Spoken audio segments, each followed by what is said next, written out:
Hello my dear students, welcome back to my channel Shubham lecturer. जितने भी हमारे student इस बार हैं 12th में और जिनको 24 फरवरी को क्लास 12 हिंदी का पेपर देना है, उनके लिए आज का ये वीडियो बहुत ही ज़्यादा इंपॉर्टेंट है।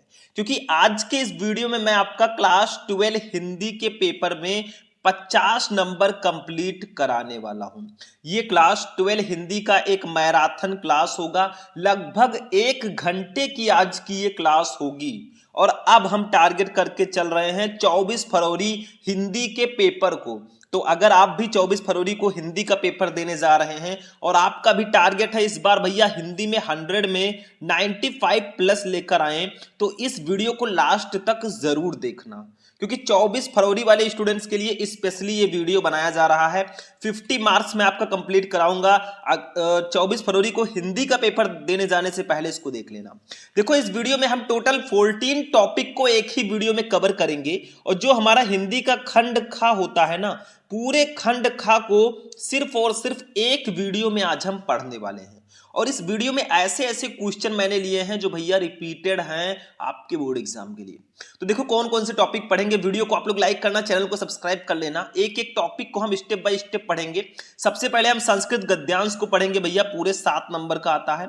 फिर महत्वपूर्ण संस्कृत पद्यांश या श्लोक को पढ़ेंगे 7 नंबर का। सबको मैं लिखकर आपको दिखाऊंगा। देखो मेरे पास पूरी लिस्ट है, ठीक है। आप लोग अगर देखेंगे तो यहां पर पूरी लिस्ट है मेरे पास, यहां से आप लोग देख सकते हैं सब कुछ मैंने बता रखा है। तो अभी एक एक करके मैं सबको पढ़ाऊंगा। फिर मुहावरे एवं लोकोक्तियों को पढ़ेंगे भैया 2 नंबर का। फिर अपठित गद्यांश आपका आता है, ठीक है, 5 नंबर का। उसके बाद में शब्द युग्म हम पढ़ेंगे 2 नंबर, शब्द अर्थ 2 नंबर, अनेक शब्दों के लिए एक शब्द 2 नंबर, वाक्य संशोधन 2 नंबर का पढ़ेंगे। फिर रस छंद अलंकार, ये भी 2-2 नंबर के आते हैं, ठीक है, रस छंद अलंकार। फिर हम पढ़ेंगे पत्र लिखना सीखेंगे भैया 6 नंबर का। और एक बहुत ही ज्यादा इंपॉर्टेंट निबंध को हम पढ़ेंगे 9 नंबर। यानी कि टोटल 50 नंबर का पेपर आज हम कंप्लीट करने वाले हैं। ऐसा वीडियो बार बार नहीं मिलता। पूरे साल में मैं एक बार ऐसा क्लास प्रोवाइड कराता हूं और इससे बहुत सारे स्टूडेंट बहुत अच्छे नंबर से पास होते हैं। तो चलिए स्टार्ट करते हैं भैया आज के इस क्लास को। सबसे पहले हम लोग पढ़ेंगे संस्कृत का गद्यांश। देखो आप लोग पहले ये जानो कि संस्कृत का गद्यांश में आता क्या है। देखो आपको ये कुछ ऐसा गद्यांश दे दिया जाएगा यहां से लेकर यहां तक, और जो गद्यांश आपके सामने है ना, ये इतना ज्यादा इंपॉर्टेंट गद्यांश है कि मैं बता नहीं सकता। और इसको लिखना कैसे है वो हम यहां पे आपको बताएंगे। कैसे आप जाकर कॉपी में लिखेंगे वो अभी मैं बताऊंगा। पहले इसको हम हिंदी मीनिंग के साथ थोड़ा सा पढ़ लेते हैं, ठीक है। देखो पहले इसको समझो, क्योंकि आपको संदर्भ हिंदी में अनुवाद करना होगा। तो पहले इसका हिंदी मीनिंग में बता देता हूं, फिर आपको इसका अनुवाद बताता हूं, ठीक है। आपको लिखकर बताऊंगा। ऐसे हम पूरे टॉपिक को पढ़ेंगे। चलो देखो, हिंदी संस्कृताग भाषासु अस्य समानः अधिकार आसीत्। यानी कि हिंदी हिंदी, संस्कृत आग्लान भाषु यानी कि अंग्रेजी भाषा जिसको हम लोग बोलते हैं, ठीक है, अंग्रेजी भाषाओं पर अस्य इनका समान अधिकार आसीत था। तो इनका हिंदी, संस्कृत और अंग्रेजी भाषाओं पर समान अधिकार था। देखो ये हमारे महामना मालवीय पाठ से लिया गया है गद्यांश और बहुत ज्यादा इंपॉर्टेंट है। और संस्कृत आपको पता ही है कितनी तेज है हमारी और आपकी, ठीक है, तो उसको देख कर चलिएगा। हिंदी हिंदू हिंदुस्थानाय मुत्थानाय अयम निरंतरम प्रयत्नम करोत। यानी कि हिंदी हिंदी हिंदू हिंदू हिंदुस्थानाय यानी कि हिंदुस्तान, ठीक है, मुत्थानाय यानी कि उसके उत्थान के लिए, ठीक है, उसके उन्नति के लिए, अयम ये निरंतरम निरंतर, प्रयत्नम करोत प्रयत्न करते रहे। यानी कि हिंदी हिंदू और हिंदुस्तान की उन्नति के लिए ये निरंतर प्रयत्न करते रहे। कौन? महामना मालवीय जी, ठीक है। आगे देखो, शिक्षयो देशे समाजे च नवीनः प्रकाशः उदेति अतः श्री मालवीयः वाराणस्याः काशी हिंदू विश्वविद्यालयस्य संस्थापन करोत्, ठीक है। यानी कि शिक्षयो, शिक्षा पर, शिक्षा द्वारा, ठीक है, ही देश का, समाज का, चा नवीनम नवीन, प्रकाशा प्रकाश का, उदय होता है। मतलब शिक्षा द्वारा ही देश और समाज में नवीन प्रकाश का उदय होता है। शिक्षा के द्वारा ही नवीन प्रकाश का उदय होगा। अगर आप शिक्षित है भैया तो आप कहीं भी किसी भी कंडीशन में खड़े हो सकते हैं, कहीं से भी आप कर सकते हैं, अपनी जीविका को चला सकते हैं, ठीक है। अतः अतः श्री मालवीय जी ने वाराणसी में काशी हिंदू विश्वविद्यालय की संस्थापनम करोत, यानी कि संस्थापना की या स्थापना की। तो इसीलिए श्री मालवीय जी ने वाराणसी में काशी हिंदू विश्वविद्यालय की भी स्थापना की, ठीक है, ताकि लोग, हमारे देश के और समाज के लोग शिक्षित हो सकें, क्योंकि शिक्षा से ही नवीन प्रकाश का उदय होता है।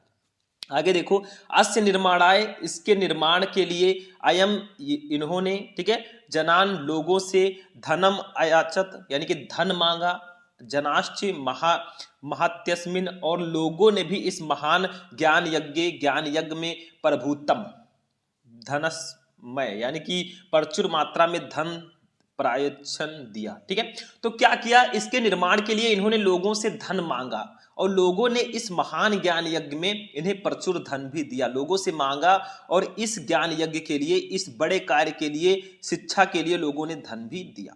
ठीक है, तेन निर्मितोयम, यानी कि इसके निर्माण के लिए, मतलब इन्हें, इनके द्वारा निर्मित किया गया, बनवाया गया, विशाल विश्वविद्यालय भारतीयों की दानशीलता से श्री मालवीय और श्री मालवीय जी के यशसा, यानी कि यश की, ठीक है, चा प्रतिमूर्ति, यानी कि प्रतिमूर्ति की भांति विभति सुशोभित हो रहा है। यानी कि कहा जा रहा है यहाँ पे कि इनके द्वारा बनवाया हुआ ये विशाल विश्वविद्यालय भारतीयों की दानशीलता और श्री मालवीय के यश की प्रतिमूर्ति की भांति सुशोभित हो रहा है। आगे देखो, साधारण स्थिति को अप, यानी कि साधारण स्थिति का जनः मनुष्य भी, ठीक है, महतोत्साहन, यानी कि महान उत्साह, ठीक है, मनस्वितया और बुद्धिमता, पौरुषेण और पुरुषार्थ से, ठीक है, च असाधारणमपि, वो असाधारण कार्य भी कर्तुः, करने में, ठीक है, क्षमा सक्षम होता है। यानी कि आपसे कहा जा रहा है कि साधारण स्थिति का मनुष्य भी महान उत्साह, बुद्धिमता एवं पुरुषार्थ से असाधारण कार्य करने में सक्षम होता है। जो लगता है कि ये काम इम्पॉसिबल है, वो भी आदमी कर सकता है अपनी बुद्धिमानी से और अपने पुरुषार्थ से। ठीक है, इत्यदर्शयत, यानी कि ये बुद्धिमानों, ये दर्शाया, ये दिखा दिया। ठीक है, मनीषी मूर्धन्य, यानी कि मालवीय जी ने, मनीष मूर्धन्य, यानी कि बुद्धिमानों में श्रेष्ठ मालवीय जी ने, और ये बुद्धिमानों में श्रेष्ठ मालवीय जी ने दिखा ही दिया। ठीक है, एत दर्श में वो, इसी कारण से जनास्तम, लोगों में, ठीक है, महामना की इत्युपाधिना, उपाधि से, अभिधातुमारब्ध वंता, यानी कि उन्होंने पुकारना आरंभ किया, और इसी कारण से लोगों ने इन्हें महामना की उपाधि से पुकारना आरंभ किया। ठीक है, महामना की उपाधि इनको दी गई। ठीक है, अब देखो इसको सॉल्व कैसे करेंगे भैया, जो हमको आता था संस्कृत में हमने आपको पढ़कर बता दिया। ठीक है, ऐसा ही लिखना है। अब जब आप संस्कृत गद्यांश को सॉल्व करेंगे तो जो इसका फर्स्ट वर्ड है हिंदी, और जो इसका लास्ट वर्ड है, देखो लास्ट वर्ड क्या है, अभिधातु मारब्ध वंता। ठीक है, इसको ऐसे लिख देंगे हिंदी, फिर डॉट डॉट डॉट डॉट करके अभिधातु मारब्ध वंता। ठीक है, इसको लिखना इसलिए जरूरी है क्योंकि आपको दो गद्यांश दिए जाएंगे, करना एक ही है। अब आपने कौन सा किया है, कैसे पता चलेगा, वो आप इसके द्वारा ही दर्शाएंगे। ठीक है, हिंदी की कॉपी कैसे लिखे वो मैं पहले ही आपको बता चुका हूं, तो जाकर जरूर देखना। अब पहले संदर्भ हम लोग लिखेंगे प्यार से, क्योंकि संदर्भ के लिए आपको 2 नंबर मिलता है और हिंदी अनुवाद के लिए 5 नंबर। तो संदर्भ लिखेंगे, प्रस्तुत गद्यांश हमारी पाठ्य पुस्तक के संस्कृत भाग में संकलित महामना मालवीय नामक पाठ से अवतरित है। यानी कि ये जो हमारा गद्यांश है, ये हमारी पाठ्य पुस्तक के संस्कृत भाग में संकलित महामना मालवीय नामक पाठ से अवतरित है। देखो इसमें जो संदर्भ है सेम ऐसे हर जगह लिखा जाएगा। ठीक है, सिर्फ आपको पाठ का नाम चेंज कर देना है। मान लो संस्कृत भाषा या महत्वम का आ गया तो आप लिखना प्रस्तुत गद्यांश हमारी पाठ्य पुस्तक के संस्कृत भाग में संकलित संस्कृत भाषा या महत्वम नामक पाठ से अवतरित है, बस हो गया। अनुवाद में वही लिखेंगे जो मैंने बताया। देखो इनका हिंदी, संस्कृत और अंग्रेजी भाषाओं पर समान अधिकार था। ये हिंदुस्तान की उन्नति के लिए ये निरंतर प्रयत्न करते रहे। शिक्षा द्वारा ही देश और समाज में नवीन प्रकाश का उदय होता है, इसलिए श्री मालवीय ने वाराणसी में काशी हिंदू विश्वविद्यालय की स्थापना की। इसके निर्माण के लिए इन्होंने लोगों से धन मांगा और लोगों ने इस महान ज्ञान यज्ञ में इन्हें प्रचुर धन दिया। इनके द्वारा बनवाया हुआ ये विशाल विश्वविद्यालय भारतीयों की दानशीलता और श्री मालवीय के यश की प्रतिमूर्ति की भांति सुशोभित हो रहा है। साधारण स्थिति का मनुष्य भी महान उत्साह, बुद्धिमता एवं पुरुषार्थ से असाधारण कार्य करने में सक्षम होता है, ये बुद्धिमानों में श्रेष्ठ मालवीय जी ने दिखा दिया। इसी कारण लोगों ने इन्हें महामना की उपाधि से पुकारना आरंभ कर दिया। देखो हो सकता है कि इतना बड़ा आपको गद्यांश ना दिया जाए, हो सकता है इसका छोटा सा पार्ट दे दिया जाए, लेकिन हमें छोटा दिया जाए या बड़ा, हमें लिखने का तरीका पता होना चाहिए, जो मैंने आपको यहाँ पे बता दिया। ठीक है, तो हमारा गद्यांश का जो 7 नंबर है भैया वो कंप्लीट हो चुका है। ठीक है, ये हमारा कंप्लीट हो गया। अब हम लोग चलेंगे पद्यांश पे। पद्यांश का 7 नंबर बिल्कुल मुफ्त में होता है। क्यों? क्योंकि इसमें होता ही कुछ नहीं है। आपको किया क्या जाएगा, पद्यांश दे दिया जाएगा। ठीक है, पद्यांश किस चैप्टर से आएगा, सुभाषित रत्नावली एक चैप्टर है, बहुत इंपॉर्टेंट चैप्टर है, उसी में सारे पद्यांश हैं। इस चैप्टर में पूरे श्लोक को हिंदी मीनिंग के साथ पढ़ लेना। बाकी जो 2-3 चैप्टर है उसमें एक एक श्लोक है, उसको पढ़ लेना, काम हो जाएगा भैया, कुछ पढ़ने की जरूरत ही नहीं है। जैसे यहां पे देखो एक दिया गया श्लोक, परोक्षे कार्य हंतारम प्रत्यक्षे प्रिय वादिनम वर्ज एत्तादृशम मित्रम विस्कुंभम पयोमुखम।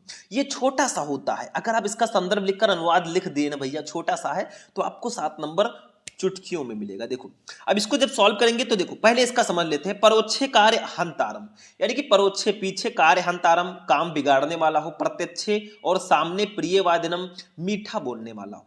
ठीक है, यानी कि जो पीठ पीछे काम बिगाड़ने वाला हो पर सामने मीठा बोलने वाला हो। वर्ज एतादृशम, उसे उसी प्रकार त्याग दो, उस मित्र को, विष कुंभम पयोमुखम, जैसे विष से भरे घड़े को जिसके ऊपरी भाग में दूध लगा हुआ होता है उसको त्याग दिया जाता है। तो इसको जब करोगे ना तो पहले परोक्षे डॉट डॉट डॉट डॉट करके पयोमुखम, वही सेम प्रोसेस। फिर संदर्भ लिखेंगे हम लोग, प्रस्तुत पद्यांश, यहां पे पद्यांश कर देना, हमारी पाठ्य पुस्तक के संस्कृत भाग में संकलित सुभाषित रत्नावली नामक पाठ से अवतरित है। बस वही सेम प्रोसेस, सिर्फ गद्यांश के जगह पर यहां पे पद्यांश आपको कर देना है, बस हो गया। अनुवाद हेडिंग डालेंगे, लिखेंगे जो पीठ पीछे काम बिगाड़ने वाला हो पर सामने मीठा बोलने वाला हो, ऐसे मित्र को उसी प्रकार से छोड़ देना चाहिए जैसे विष से भरे घड़े को छोड़ दिया जाता है जिसके ऊपरी भाग में दूध लगा होता है। ठीक है, तो ये आपका हो गया मेरे भाई, काफी ज्यादा इंपॉर्टेंट ये पद्यांश था और ये सुभाषित रत्नावली चैप्टर का ही पद्यांश था। ठीक है, तो हमारा दूसरा टॉपिक भी यहां पे हो चुका है। देखो 7 नंबर इसका, 7 नंबर इसका। अब हम चलेंगे अपने तीसरे टॉपिक पर, मुहावरे एवं लोकोक्तियों पे। भैया मैंने 2 मुहावरे ले रखे हैं। देखो मुहावरे एवं लोकोक्तियों में 2 नंबर का ये आता है, जैसे आ बैल मुझे मार, ये मुहावरा है। तो इसका पहले आपको अर्थ लिखना है, मुसीबत मोल लेना। देखो आ बैल मुझे मार, ये ब्लैक वाला आपको दिया जाएगा, ये वाला क्वेश्चन, इसका अर्थ लिखना जैसे मुसीबत मोल लेना, ये अर्थ हो गया। फिर वाक्य प्रयोग हेडिंग डाल के लिखेंगे, रमेश ने अपने अधिकारी की बात न मानकर मुसीबत मोल ले ली है, इसे कहते हैं आ बैल मुझे मार। तो देखो आ बैल मुझे मार जो है ये आपका जो क्वेश्चन है इसमें आ गया है, यानी कि वाक्य प्रयोग बिल्कुल से सही होगा। ठीक है, ऐसे नेक्स्ट, हवा हो जाना मतलब होता है गायब हो जाना, हवा हो जाने का मतलब होता है गायब हो जाना। वाक्य प्रयोग देखो, दानवीर कर्ण युद्ध क्षेत्र में ना जाने कहां हवा हो गया। ठीक है, तो ये हो गया आपका वाक्य प्रयोग। ठीक है, समझ में आ गया, एनी प्रॉब्लम? No problem. चलो आगे बढ़ते हैं, नेक्स्ट टॉपिक पे हम लोग आते हैं। हमारी इस सीरीज का नेक्स्ट टॉपिक जो है, देखो इसी लिस्ट में आप लोग देख लो, आपठित गद्यांश है, पूरे 5 नंबर का आता है, तो इसको हम समझेंगे। इसमें होगा कि आपको एक आपठित गद्यांश दे दिया जाएगा, एक गद्यांश दिया जाएगा। ठीक है, उसको पढ़ना है और इसके नीचे 3 क्वेश्चन ऐसे रहेंगे, देखो 1 2 3, इस क्वेश्चन का आंसर इसी में मिलेगा। तो चलो हम लोग पहले गद्यांश को पढ़ते हैं, फिर क्वेश्चन का आंसर ढूंढ ढूंढ कर लिखते हैं। देखो पढ़ो इसको, अभ्यास के बिना जीवन में सफलता नहीं मिलती, प्रथम बार में प्रत्येक कार्य कुछ कठिन लगता है, यदि व्यक्ति उस कार्य को कठिन समझकर बैठ जाता है तो उसे कभी भी नहीं कर सकता। अमेरिका के राष्ट्रपति ने अभ्यास क्रम नहीं छोड़ा और एक दिन राष्ट्रपति पद प्राप्त किया। यदि हम अभ्यास छोड़ देंगे तो सफलता हमें छोड़ देगी। निरंतर अभ्यास एक ऐसी कुंजी है जो मनुष्य के लिए सफलता के द्वार खोल देती है। अभ्यास से विद्या अमृत बन जाती है, तो बिना अभ्यास के विद्या विष का रूप धारण कर लेती है। मतलब निरंतर अभ्यास करते रहोगे ना तो आपको सफलता जरूर मिलेगी। जो मनुष्य अभ्यास नहीं करता उसके पास विद्या अधिक समय तक नहीं टिकती है। बहुत बड़ा गणितज्ञ भी यदि अभ्यास छोड़ देगा तो गणित उसे छोड़ देगी। मतलब भैया आप किसी टॉपिक को पढ़ते हो, घर जाकर उसको प्रैक्टिस नहीं करोगे तो आप उसको भूल जाओगे, क्योंकि कहा गया practice makes a man perfect. ठीक है, आगे देखो, खिलाड़ी यदि खेल का अभ्यास नहीं करेगा तो कभी भी कीर्तिमान स्थापित नहीं कर पाएगा, अतः अभ्यास अवश्य करना चाहिए।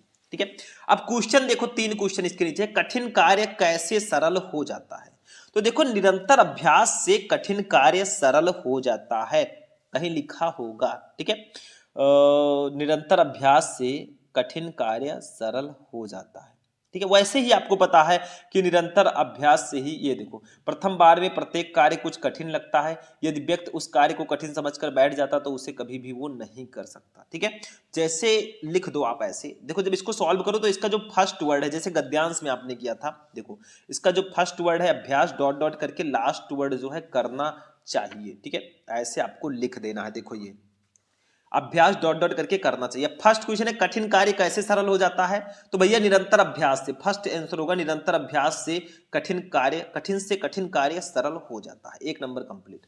दूसरा, सफलता साथ कैसे छोड़ देती है, तो अभ्यास ना करने पर सफलता साथ छोड़ देती है। इसका ये देखो कहां लिखा, यदि हम अभ्यास छोड़ देंगे तो सफलता हमें छोड़ देगी, बस हो गया। यानी कि अभ्यास ना करने पर सफलता साथ छोड़ देती है। तीसरा, निरंतर अभ्यास करना किसकी कुंजी है, तो निरंतर अभ्यास करना सफलता प्राप्त करने की कुंजी है। ये भी हमने कहा, ये देखो निरंतर अभ्यास एक ऐसी कुंजी है जो मनुष्य के लिए सफलता के द्वार खोल देती है। तो सारा का सारा आंसर आपको आप पठित गद्यांश में ही मिलेगा भैया। 5 नंबर ये भी आपका कंप्लीट हो जाएगा। ठीक है, हमारी लिस्ट में इसके बाद जो क्वेश्चन आता है उसको अब हम देखेंगे। ठीक है, शब्द युग्म, शब्द अर्थ, ये सब आते हैं। देखो ये है भैया शब्द युग्म। देखो हमारे लिस्ट में जो 5 नंबर टॉपिक है ये शब्द युग्म है, इसको पढ़ते हैं। शब्द युग्म का मतलब दो शब्दों का जोड़ा। वैसे यहाँ पे टिक ऑलरेडी लगा है लेकिन आप समझो बातों को। शब्द युग्म का मतलब दो शब्दों का जोड़ा, जैसे बात वात, दोनों थोड़ा थोड़ा सेम है, थोड़ा सा डिफरेंस है दोनों में, लेकिन इसका मीनिंग अलग अलग है। जैसे देखो भात और दाल, बातचीत और वायु, हवा और पानी, बाट और तराजू। भैया इस बात का मतलब होता है बातचीत, इस बात का मतलब होता है वायु, तो खा वाला ऑप्शन आपका बिल्कुल सही होगा। तो ये कहा जा रहा है जो पहले उसका मीनिंग पहले, जो बाद में उसका मीनिंग बाद में, और ये आपका ऑप्शन सही है। दूसरा, वहन बहन, वहन बहन, इसका सही अर्थ क्या होगा, ढोना भगनी, बहना बहनी, ढोना बहना और ढोना ढहना। तो भैया इसका ढोना और भगनी होगा। ठीक है, इसका सही आंसर होगा। शब्द अर्थ की अगर हम लोग बात करें, नेक्स्ट टॉपिक है 2 नंबर का, ये आता है। मैं दो दो क्वेश्चन ही अभी बता रहा हूं। ये देखो शब्द अर्थ, इसको हम अनेकार्थी शब्द भी बोलते हैं, ये ध्यान रखना। ठीक है, तो देखो शब्द अर्थ, जैसे काम, इसको और किन किन नामों से जानते हैं, इसी को बोलते हैं शब्द अर्थ या अनेकार्थी शब्द। तो काम को हम कार्य बोलते हैं, लाभ बोलते हैं, कामदेव बोलते हैं, आशय बोलते हैं, लालसा बोलते हैं। आपको दो ही लिखना है, मैं यहाँ पे 5 मैंने बता दिया। पद, पद को हम स्थान बोलते हैं, पदवी बोलते हैं, पैर बोलते हैं, भाग बोलते हैं। ठीक है, ये इसका शब्द अर्थ हो जाएगा।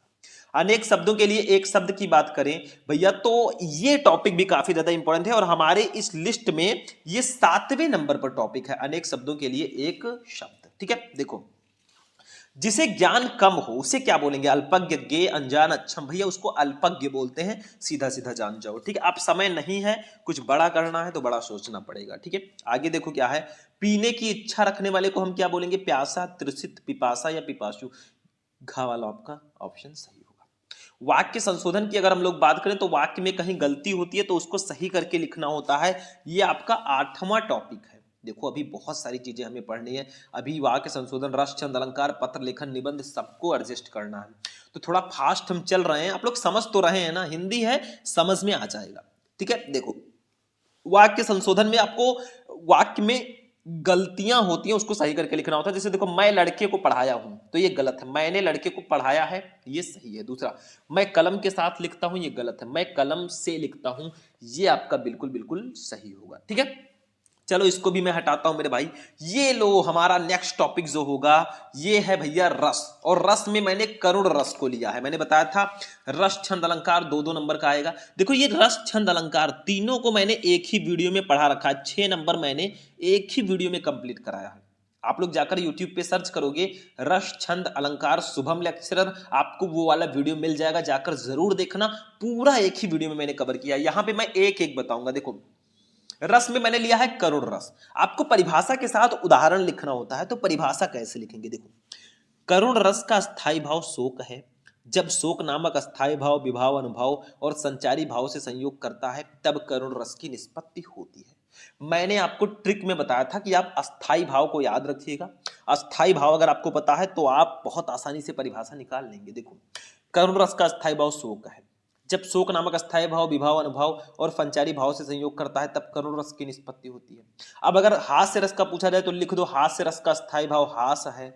जब हास नामक अस्थायी भाव विभाव अनुभाव और संचारी भाव से संयोग करता है तब हास्य रस की उत्पत्ति होती है। ऐसे ट्रिक वीर रस की जगह पर उत्साह कर देना काम हो जाएगा। उदाहरण देखो, उदाहरण है क्यों छलक रहा दुख मेरा उषा की मृदु पलकों में, हाँ उलझ रहा सुख मेरा संध्या की घन अलकों में।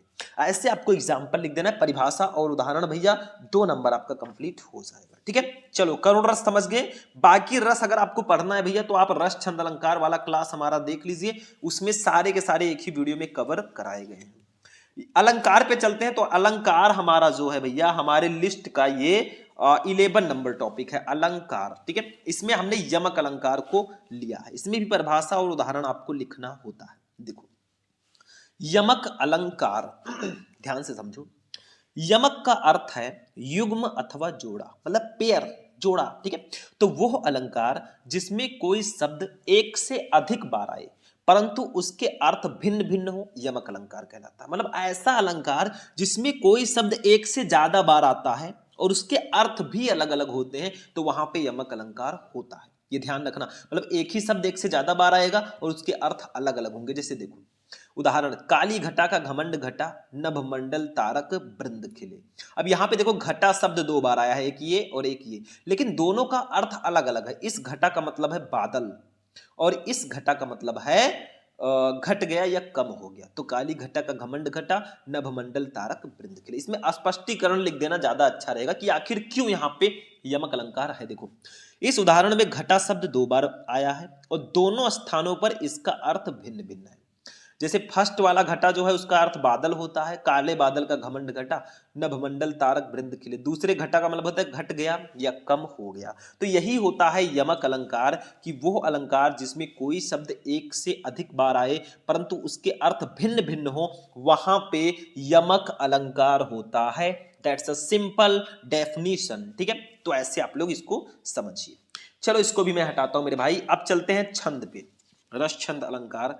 छंद पे हम चल रहे हैं, थोड़ा इधर उधर टॉपिक हो गया है, लेकिन इधर उधर से हमें क्या मतलब है, हमारे में ये 10वां टॉपिक है, लेकिन अब अलंकार मैंने पहले पढ़ा दिया तो अब छंद को पढ़ लेते हैं। देखो छंद में मैंने दोहा को लिया है भाई। दोहा तो आपको पता होगा, रहीमन पानी राखिए बिन पानी सब सून, पानी गए न उबरे मोती मानुष चून। तो दोहा देखो, दोहा अर्ध सममात्रिक छंद है, इसमें 4 चरण होता है। मतलब दोहा जो है ना ये अर्ध सममात्रिक छंद होता है। ठीक है, और इसमें टोटल 4 चरण होते हैं।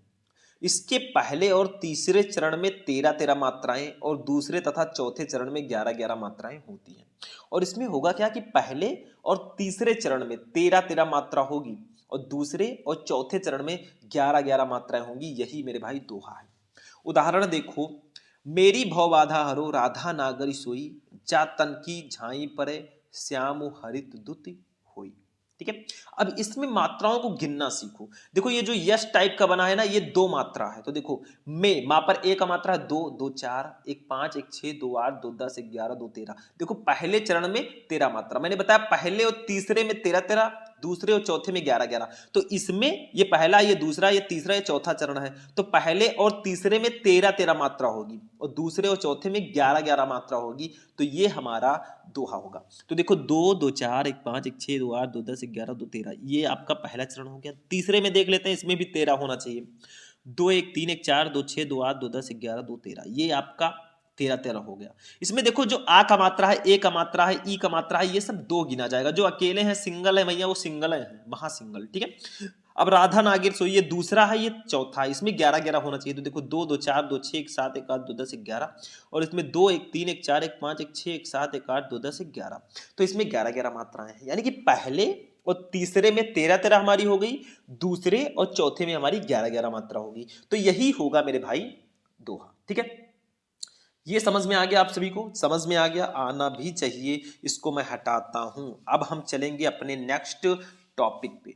भैया नेक्स्ट टॉपिक जो हमारा है ये है पत्र लेखन। और यहाँ पे मैंने पत्र, जिस टॉपिक पे हम पत्र लिखेंगे वो मैंने क्वेश्चन यहाँ पे लिख दिया। देखो, पेयजल अधिकारी को पत्र लिखिए जिसमें अनिवार्य रूप से जल प्राप्त होने की शिकायत की गई हो।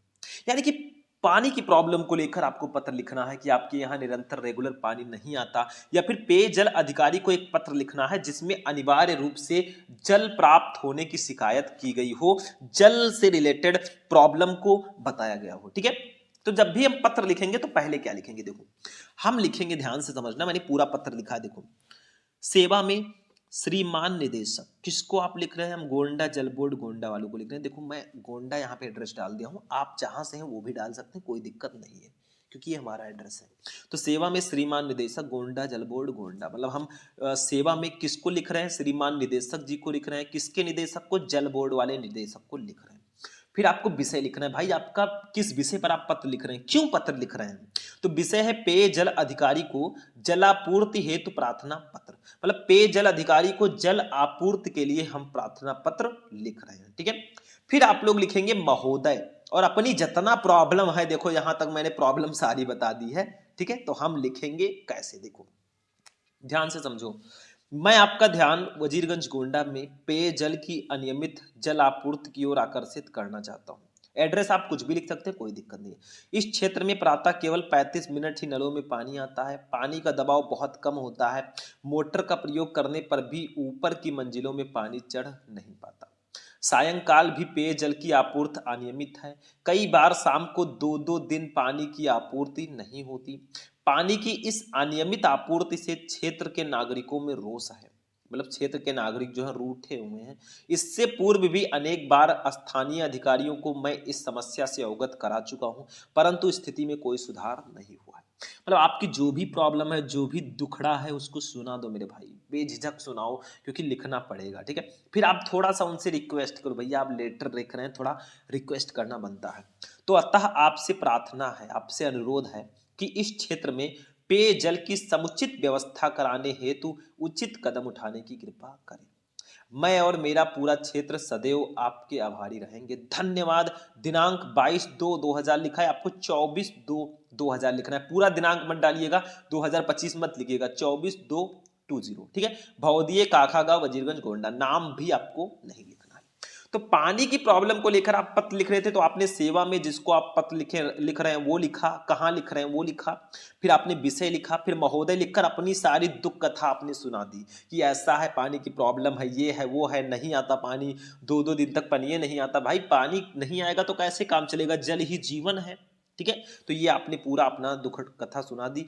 फिर आपने अनुरोध किया, थोड़ा सा उनसे रिक्वेस्ट किया, ठीक है, हमने कर लिया, फिर आपने दिनांक डाल के काम खत्म कर दिया। ठीक है, तो ये हमारा हो गया मेरे भाई पत्र लेखन। एक तो मैंने बता दिया है, देखो मैंने सारे के सारे पत्र आपको पहले भी मैं बता चुका हूं, तो उसको जाकर एक बार जरूर देख लेना, चेकआउट कर लेना। ठीक है, सर्च करना क्लास 12 हिंदी इंपॉर्टेंट पत्र शुभम लेक्चरर, आपको वीडियो मिल जाएगा, ढूंढोगे तो मिल जाएगा। चलो आगे चलते हैं भाई, अब निबंध पे आए हैं, और निबंध में मैंने लिया है एक ऐसे निबंध को जो आपका 9 नंबर कंप्लीट कराएगा। नाम है इनका भ्रष्टाचार कारण और निवारण। करप्शन, भ्रष्टाचार कितना ज्यादा बढ़ता जा रहा है आप सभी को पता है, हर चीज में डोनेशन लेते हैं लोग, हर चीज में भ्रष्टाचार करते हैं, भ्रष्ट हो चुके हैं सारे लोग। तो उसी पर अपनी दुख कथा को सुनाते हुए हमें एक प्यारा सा निबंध लिखना है, क्योंकि 9 नंबर का आता है भैया, तो पापड़ अच्छा खासा बेलना पड़ेगा हमें, यानी कि अच्छे से हम सभी को लिखना ही पड़ेगा। ठीक है, देखो ध्यान से समझो। रूपरेखा, प्रस्तावना सबसे पहले, मतलब रूपरेखा पहले आप लिखो कि आप कौन कौन सा हेडिंग डालने वाले हो, ये लिखना जरूरी है। रूपरेखा आप लोग जरूर लिखना, जैसे हम इस निबंध में कौन कौन सा हेडिंग डालने वाले हैं उसको यहाँ पे लिख देना, फिर हेडिंग डाल डाल के आप लोग लिख देना। जैसे रूपरेखा में प्रस्तावना सबसे पहला हमारा हेडिंग रहेगा, ऐसे सेम टू सेम हेडिंग डाल के लिखना। दूसरा है भ्रष्टाचार का अर्थ क्या है, इसका मीनिंग क्या है। तीसरा, भ्रष्टाचार का कारण क्या है, आखिर क्यों भ्रष्टाचार फैल रहा है। चौथा, सरकारी न्याय तंत्र में शिथिलता क्यों है, प्रशासन में भ्रष्टाचार क्यों है। पांचवा, भ्रष्टाचार का समाधान कैसे कर सकते हैं, और उपसंहार। मतलब ये सारे हमें निबंध लिखते समय यही सारे हेडिंग डालने हैं।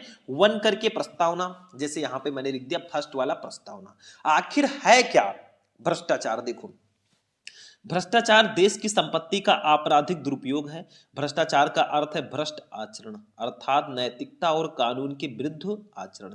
जब व्यक्ति को ना तो अंदर की लज्जा या धर्माधर्म का ज्ञान रहता है जो अनैतिकता है, और न बाहर का डर रहता है जो कानून की अवहेलना है, तो वो संसार में जघन्य से जघन्य पाप कर सकता है।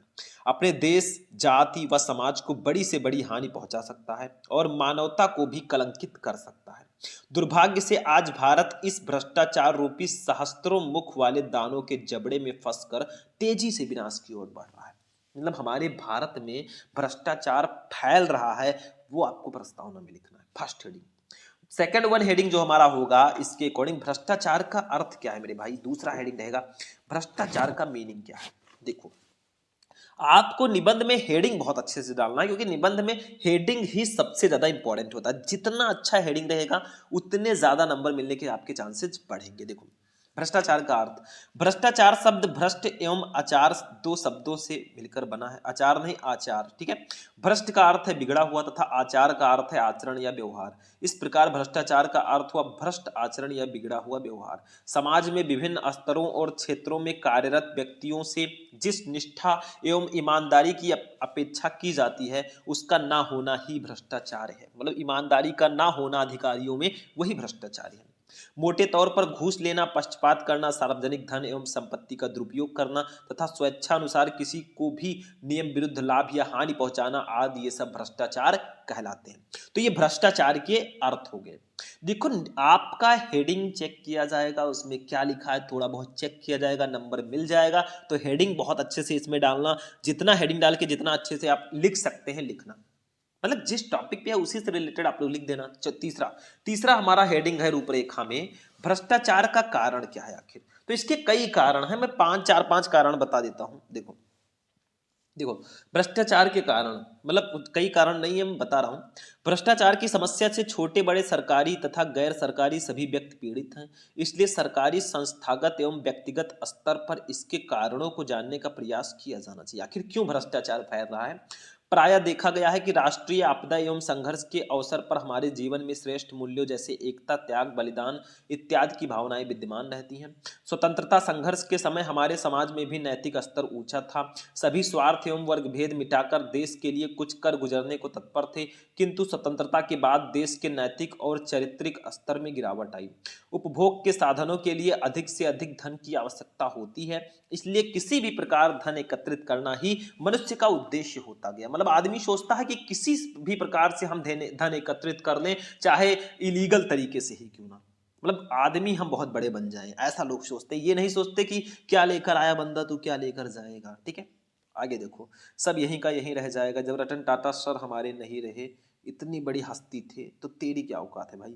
विद्यालय और परिवार अपने सदस्यों को नैतिकता सिखाने में असमर्थ हो गए। इसी कारण देश व समाज में भ्रष्ट वातावरण व्याप्त हो गया। नेक्स्ट हेडिंग हमारा रहेगा चौथा हेडिंग, हेडिंग नंबर 4। और इस हेडिंग देखो हमारे रूपरेखा प्रस्तावना में, ये हमारा चौथा हेडिंग है, सरकारी न्याय तंत्र में शिथिलता। तो इसको देखो, भ्रष्टाचार में लिप्त होने वाले व्यक्ति को इससे रोकने में या तो नीति ज्ञान सहायक होता है या समाज का दंड विधान। यह बात सही है कि जब मनुष्य की आत्मा उचित अनुचित का निर्णय करने योग्य नहीं रहती तथा जब नीति के बंधन शिथिल हो जाते हैं, तब दंड की कठोरता का डर व्यक्ति को बुराइयों से रोकता है। लेकिन हमारी न्याय पद्धति एवं न्याय व्यवस्था इतनी शिथिल है कि अपराध का निर्णय बहुत विलंब से होता है। सरकारी स्तर पर व्याप्त भ्रष्टाचार को समाप्त करने में शक्तिशाली विपक्ष एवं सकारात्मक भूमिका निभा सकता है। दुर्भाग्य की बात यह है कि हमने लोकतंत्र की स्थापना तो कर ली, किंतु अभी तक सशक्त एवं रचनात्मक विपक्ष की महत्ता को नहीं समझ पाए। यदि विपक्ष चाहे तो वो सरकार के मनमाने आचरण पर अंकुश लगा सकता है। तो ये भैया हमारा नेक्स्ट हेडिंग। देखो, कोई जरूरी नहीं है जैसा मैंने लिखा एज इट इज ऐसा लिखो, आप अपनी तरफ से भी बना बनाकर लिख सकते हो, क्योंकि you are also a writer. आप खुद में एक लेखक हो मेरे भाई, किसी की जरूरत आपको नहीं है। ठीक है, नेक्स्ट हेडिंग हमारा रहेगा प्रशासन में भ्रष्टाचार, हेडिंग नंबर 5। प्रशासन में भ्रष्टाचार क्या है। देखो, भारत में बहुदलीय लोकतंत्रीय राज्य व्यवस्था है। अनेक राष्ट्रीय एवं क्षेत्रीय दल हर बार चुनाव में अपने उम्मीदवार खड़े करते हैं। उन्हें चुनाव लड़ाने के लिए प्रचुर साधनों एवं धन की आवश्यकता होती है। यह धन दलों को चंदे द्वारा प्राप्त होता है। चुनावों के लिए चंदा देकर बड़े बड़े पूंजीपति किसी दल की सरकार बनने पर उससे अनुचित लाभ उठाते हैं। वे पर्याप्त धन चंदे में इसलिए देते हैं ताकि चंदे में दी गई संपत्ति के बदले वो लाभ उठा सके। बस हो गया। 6 नंबर, भ्रष्टाचार का समाधान कैसे कर सकते हैं भाई, बहुत इंपॉर्टेंट हेडिंग है भ्रष्टाचार का समाधान। देखो, इसके बाद लास्ट हेडिंग आएगा। देखो, भ्रष्टाचार को दूर करना आसान काम नहीं है, परंतु इसे समाप्त किए बिना देश का अस्तित्व ही खतरे में पड़ सकता है। हमें इसे दूर करना ही होगा। भ्रष्टाचार जैसी समस्या के समाधान के लिए चुनाव पद्धति में भी सुधार लाना आवश्यक है। सफल लोकतंत्र नागरिकों की जागरूकता पर आश्रित होता है, ठीक है। इसलिए भ्रष्टाचार को मिटाने के लिए नागरिकों में जागरूकता पैदा करना अत्यंत जरूरी है, क्योंकि यदि बदली नहीं व्यवस्था तो नेतृत्व बदल कर क्या होगा। जब खुद माझी ही पागल हो पतवार बदल कर क्या होगा। इसको नीचे लिख देना, नीचे से, तो ये कहा गया है, ठीक है। चलो आगे देखते हैं। राजनीति से ऊपर उठकर राष्ट्रीय स्तर पर विचार और प्रयास करना आवश्यक है। आज हमारे समाज में भ्रष्टाचार एक रोग के रूप में व्याप्त है। जब तक सभी नागरिक और सभी दल निहित स्वार्थों और हितों से ऊपर उठकर इस पर विचार नहीं करेंगे, तब तक भ्रष्टाचार जैसी समस्या से मुक्ति असंभव है, यानी कि संभव नहीं है। VII यानी कि लास्ट हेडिंग अपना देखेंगे, उपसंहार है भैया, लास्ट हेडिंग देखो। उपसंहार, यदि प्रशासन और जनता देश से भ्रष्टाचार रूपी दानों को मिटाने के लिए एकजुट होकर कार्य करे तो वो दिन दूर नहीं कि भारत भ्रष्टाचार मुक्त देश बनकर जल्दी ही विकसित देशों की श्रेणी में आ खड़ा होगा। हमें मिलकर यह संकल्प लेना होगा कि हम अपने महान राष्ट्र की प्राचीन संस्कृति को पुनर्जीवित कर देश को भ्रष्टाचार मुक्त बनाएंगे, ताकि हमारा देश फिर से सोने की चिड़िया कहलाए। और ये सोने की चिड़िया कब कहलाएगी? जब हम लोग इसको सपोर्ट करेंगे, क्योंकि देश हमारा है, हमारे ऊपर ही सब कुछ है। हम चाहें तो अपने देश को फिर से सोने की चिड़िया बना सकते हैं। तो ये हमारा निबंध था भैया, पूरे 9 नंबर का ये निबंध था, हमने कंप्लीट कर दिया। प्रस्तावना और उपसंहार आपका हेडिंग जरूर होना चाहिए। और हेडिंग मैंने आपको समझाया कैसे लिखना है। पहले आप हेडिंग रूपरेखा में लिख लेना, फिर आप लोग पूरा हेडिंग डाल के लिख देना, ठीक है। तो आज 24 फरवरी हिंदी के पेपर का एक बहुत ही स्पेशल क्लास था, मैराथन क्लास था। 1 घंटे की क्लास तो नहीं हो पाई, लेकिन 36-37 मिनट की क्लास हो चुकी है, ठीक है। बहुत है, आगे आगे मैं बहुत सारी चीजें आपको प्रोवाइड कराऊंगा। तो सबसे पहले इस वीडियो को लाइक कर देना। सारे टॉपिक हमने यहाँ पे जितने लिखे थे सारे के सारे हमने कवर कर दिए हैं। ऐसी ही क्लासेज अगर आपको रेगुलर चाहिए तो वीडियो को लाइक करना, चैनल को सब्सक्राइब करना। मिलते हैं फिर हम नेक्स्ट वीडियो में नेक्स्ट टॉपिक के साथ। तब तक के लिए जय हिंद।